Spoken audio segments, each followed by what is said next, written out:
जब तक पुण्य का प्रकाश जागृत नहीं होता तब तक हम अपने कार्यों को केवल सामाजिक या व्यावहारिक कर्तव्य समझकर करते हैं। लेकिन जैसे ही पुण्य जागता है, जैसे ही आत्मा में प्रकाश होता है, तभी देवी संपदा सजीव हो जाती है और तभी हम सच्चे अर्थों में अपने कर्तव्यों को पहचान पाते हैं।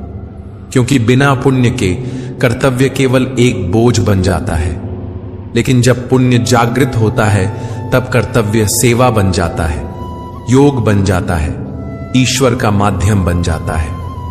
कुंती ने पुण्य के जागृत होने से पहले, यानी पांडु के प्रकट होने से पहले, जो कुछ प्राप्त किया वह था कर्ण।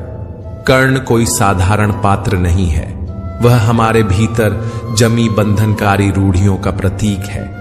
वे रूढ़ियां जो हमें बचपन से संस्कारों, मान्यताओं और सामाजिक मर्यादाओं के रूप में सिखा दी जाती है। कर्ण हमारे मन की वह परत है जो सच्चाई से पहले बनती है, जो जन्म से पहले नहीं पर समझ के पहले से हमारे भीतर सक्रिय हो जाती है। यही कर्ण जब हमारे जीवन पर हावी रहता है तब हम समाज और परंपराओं के अनुसार निर्णय लेते हैं, आत्मा की पुकार को दबाकर।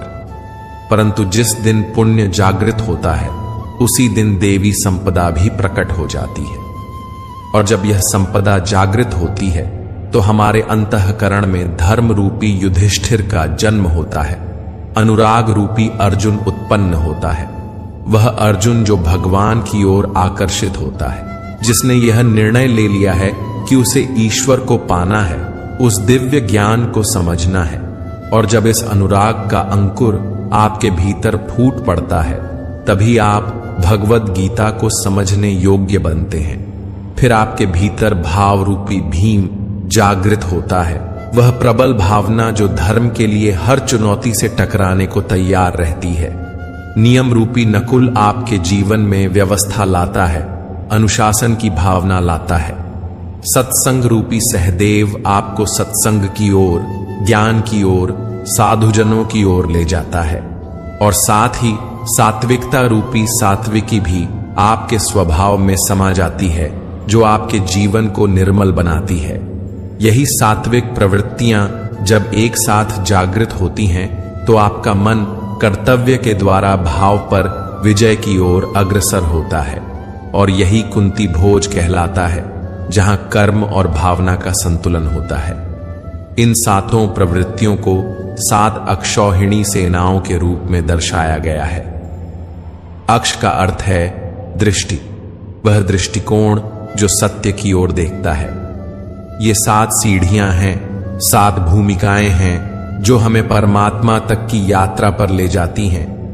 ये गणनाएं केवल प्रतीक नहीं बल्कि आत्मिक विकास के 7 चरण हैं। और ये प्रवृत्तियां, ये दिव्य शक्तियां अनंत हैं, सीमाहीन हैं। अब यदि हम आसुरी संपदा की बात करें, यानी कि उस कुरुक्षेत्र की जो हमारे भीतर ही उभरता है, तो उसमें शामिल होती हैं हमारी 10 इंद्रियां और एक चंचल मन।